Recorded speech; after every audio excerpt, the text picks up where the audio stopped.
Hey, what's up, everybody? Welcome back to the Montana State Bobcat Dynasty on NCAA Football 06. Virginia Tech, not West Virginia, got a big win in the national championship over Michigan, winning 27-3. But you know what? That doesn't really have a whole lot to do with the Bobcats. We are definitely not on that level, even 6 years in, going into year 7 now. Hopefully we can start building a really good team now that we're going to have Larry Stevens at quarterback coming off his redshirt year. But we've got to put some talent around him because we're going to be losing guys such as Jake Munoz. And of course, that's what this video is all about, the offseason. So without further ado, let us jump into it. I got to do a better job, I think, at budgeting this and whatnot. I'm going to take discipline down a little bit, like 5 points, something like that, because we haven't had to do too much discipline over the past few years. Now, I definitely don't want to take too much away from it, because in year 1, I did a bad job disciplining. We got a 2-year prohibition, I believe, after that, so... definitely want to, keep our players in line and whatnot. But first of all, we got to get good players in the first place. I think that's to blame for our 2 really bad seasons, is just bad recruiting. I have not gotten good players on the roster for the most part. That's why our defense struggled so much last season. And so hopefully we can bounce back this year by getting some nice recruits. All right, now we got to look at players leaving. We're going to start with Kevin Standback. I'm going to be honest, I don't know who this is. He made 8 tackles for us, probably all on special teams. I guess he was a walk-on backup. Next, we have Chris Harris. He did play some quarterback for us. As you see there, 2 touchdowns, 5 picks. Came in when Matt Ransom was playing really bad. And then he also played in 2006, but for whatever reason, it doesn't like showing their stats in their first season. But as you see, I think on the bottom, it still shows his total stats. So 2 touchdowns, 7 picks. He was a backup quarterback for us. But as a backup, he really didn't play that bad, despite his poor stats there. Mike Cox is going to be graduating as well. He started 1 year for us, I believe. Didn't really do too much and got immediately replaced after his first year. Rico Mixon, he was a solid defensive tackle for a couple of years. Ended up getting replaced, though. Josh Powell, I was never a big fan of him until his very last game where he picked off Rodgers 3 times in the first quarter. And that was just a game changer. We ended up only winning that game by 2. And I don't think we win that game if he doesn't get those interceptions early on. Nate Charles, I remember getting him, and let's just say he was pretty underwhelming. 3 catches over the past 2 seasons, and he started this season and only made 2 receptions. Granted, I didn't look his way a lot because he really wasn't that reliable. Devin Greco, the speedster, is going to be graduating. He didn't do a ton for us, but he did have some good kick and punt returns. As you see there, he had 3 kick returns and 3 punt returns for touchdowns. Ryan Atkins, the defensive tackle, is going to be moving on. He was pretty solid for us as far as defensive tackles go. Anthony Peterson, another solid defensive tackle. We've had a lot of just pretty good defensive tackles on the roster. He's going to be leaving. Harry Williams is going to be leaving, which means we're going to have to look for a kicker this season. He started off a little bit rough, but then year by year he got better, and he only missed 1 kick his senior season. Little is going to be leaving, our center. That's not going to be great. He was a starting offensive lineman for us every season, I think. John O'Brien is going to be missed. He played some pretty good football for us. He was my favorite out of the 2 defensive ends when we first recruited them. But Corey Rivera, who's also going to be graduating, we're going to see in a second, put up some big years for us. I really thought Matt Ransom was going to be really good for us once he took over for Troy Anderson. Or not Troy, Troy Anderson, at quarterback. And as you see in 2008, 7 touchdowns, 18 interceptions. He just wasn't very good, and I don't really know why. Because even when I played with Chris Harris, it was better. So he was kind of similar to Tucker Rovig in that way, a pretty high overall player, especially for a walk-on, Matt Ransom. But for whatever reason, when I played with him on the field, it didn't work out. So that's pretty unfortunate there. Oh, Jake Munoz, he's going to be leaving an 82 overall. A heck of a final season. 59 receptions for 1,367 yards and 13 touchdowns. Basically doubling his first 3 years with Montana State. He will be dearly missed. John Spencer, after just 2 seasons, is going to be graduating because he went to junior college before. He had a solid first year with the Bobcats. Second year, not so much. And then finally, Corey Rivera, like I said, he had some good seasons. 41 career sacks with the Bobcats, 100 tackles, 4 forced fumbles, 2 fumbles recovered. I mean, he really balled out, especially after his 2008 year, even after 2009. I honestly thought he might be going to the pros. A little bit of a senior season wasn't the best, but still 8 sacks is pretty good. But it looks like he's just going to be graduating. He will be dearly missed. All right, time for some recruiting. Let's grab ourselves some nice players.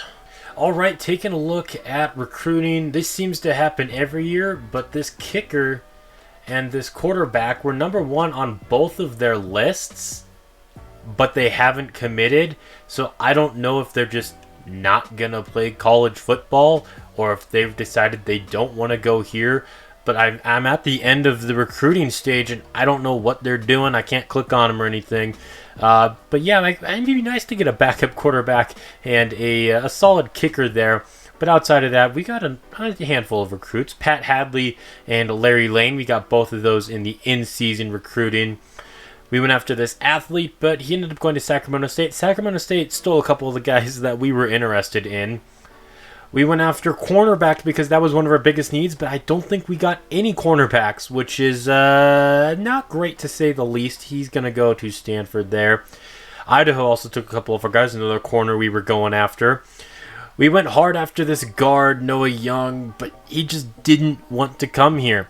We also went after some tackles. They didn't want to come here. We had no offensive linemen that were interested really in us. So we just had to, go after some guys who we weren't on their top 5 of their list to begin with. And that's just difficult to do, even for us with these 2-star recruits. We went after another tackle. He goes to Northern Arizona. Ben Collins is an athlete here. We were able to get him. Lee Sherman, another backup quarterback we were going after, goes to Sacramento State. Curtis Brown, we get ourselves another wide receiver there. So we should have a solid wide receiver core going into next season for Larry Stevens to throw to. We tried going after another defensive end since we lost 2 of them due to graduation. We, tried to get 2 more. We got 1 of them, but Adrian Haynes, he's going to be going to Portland State. We went after another corner in Graham Coleman. He goes to Eastern Washington. We do get a backup running back, pretty speedy guy here in Tyrone Magnet? I don't know. I'll have to learn his name, so he'll probably be getting some snaps. He'll probably be taking some kick returns to the crib. And then another corner, we go after Craig Ryan. And once again, he didn't even want to come here. He was a 1-star recruit, and he wouldn't even come here, man. So, I mean, recruiting went better than in years past, but not great. Hopefully we can get Drew Dawson or Jeff Horn. This has happened to me before, like I said, but I don't know what happens with these players if they just don't ever play or what. But, we really need a kicker, and I would like to get a good backup quarterback. Something I always like doing is checking out some of my rivals' recruiting classes, specifically the Grizzlies. So we're just going to take a quick look at that. They got a fullback, a 3-star fullback. He'll be a game changer, I betcha. And then they got a tight end in Jeremy Cook. They got a 2-star athlete, a defensive end, a running back, a wide receiver, a tight end, defensive end, another tight end, a receiver, another tight end, a 4th one there. Couple of tackles. They even got themselves a kicker, another running back, outside linebacker, and another outside linebacker. Interesting that they did not get a quarterback because I believe David Rogers graduated. So unless they already had someone redshirted, which they may have, I'm not sure, they might not have a good quarterback next season, but I don't know. We'll have to find out and see. That is interesting. A redshirt freshman cornerback, so we got him last offseason. Maybe we could use him as some kind of a wildcat quarterback or something. I don't know. He's got the second best throw power on the team. And heck, he even has a better throw accuracy rating than Larry Stevens. So, got to keep that in mind for the future. We also got another corner, and Chris Bonner has okay throwing stats. But, I mean, Isaac must have been like a quarterback in high school or something. So, that's just something, keep that in mind. We have an athlete here. What do we want to move him to? He's a 65 overall running back, 68 overall tight end. He could play on the defensive line. Could we put him in the secondary? I mean, we could. He's got 82 speed. His awareness is in the dumps. He's got good agility and accuracy, or acceleration, not accuracy. He does have good accuracy, but not good throw power. Oh, I don't know where he would go. What was his strength rating? 62 strength. I am kind of tempted to put him at defensive end. He's under 200 pounds, though. He's 6'1". He can't be put at kicker, can he? Since apparently we didn't get ourselves a kicker. He actually has a decent leg, but the accuracy isn't there. Maybe put him at tight end. What was his catching? 65. We could put him at tight end and redshirt him this season. This is Michael Ryan's last year. We can do that, and I think we can always change his position later if I'm right, at least on the depth chart. So we're just going to put him at tight end for now. All right, looking at some of the training results, James Barrett, who I guess is going to be our backup quarterback next year, he goes up 6 points. So, I mean, if he's going to be our backup, that's nice to see. Chris White, our center, he's up to a 70 overall. I believe he's a backup, although he might be starting at guard or tackle for us since we weren't able to recruit any. Marquez Randolph, maybe the best player on the team. He goes up 4 points. Nice to see Larry Stevens. He gets up in the 80s. I wonder if his throw accuracy went up. It did go up 2 points, so he's at 90 throw power and 80 accuracy. That's not bad for a freshman quarterback. Washington is up to an 80 overall at center, so we could have two centers starting at offensive line. Of course, one of them not playing center. Will Johnson, the fullback, he's up to a 72. Smith goes up. So we have a couple left tackles go up from 52 to a 56, so that's not great. Michael Ryan is up to an 88. We definitely have to get him more involved. We got another fullback that goes up a couple of points. Blake Allen goes up at cornerback. We definitely need corners to go up. Backup tight end up to a 65. Martin Anderson's a 65. We got another corner up to a 65. Chris Hogan's a 65. Franklin is a 62. We have a linebacker, Joseph, here. He's up to a 59. He goes up 3 points. Kirkpatrick goes up 2. We have a really good linebacking core this season. Brandon Adriano goes up 2 points. He's up to an 84. Jackson's up to an 82 at linebacker. Green is up to an 80. And another guy named Green, spelled a little bit differently. He plays right guard for us. Probably our best offensive lineman, right? Jason Freeman goes up 2 points. That's the guy we got who transferred last year. He can finally play for us. So hopefully our secondary will be slightly less bad this season. Chris Bonner's up to a 78, so he could probably be starting for us. Brian Brown, Thompson, Jed Torrey's up to a 78, so hopefully our secondary is not going to be as bad this season. Gerard Doolin, Harris, Lloyd, Brock Eugene, Tim Hughes. I'm actually kind of liking what our secondary rating is right now. Lester goes up, and that is going to be it for the training results. We do get a walk-on kicker in Jason McMillan. He's not the highest overall. He is a walk-on, of course. 86 kick power, 84 kick accuracy. I mean, it could be worse. Look at this. 3 middle linebackers are on our top 5 players. We're definitely going to be playing a 3-4 this season with all this good linebacker depth and then also the lack of defensive tackle this season. Definitely going to be seeing more linebackers on the field this season. We're only going to be redshirting 3 players this season, the first of them being the tight end Ben Collins. I'm also going to be redshirting this defensive tackle Kyle McDaniel, just because I can. And then also, with our depth at linebacker, I decided I want to redshirt at least one of them, and I'm going to do Max Lloyd.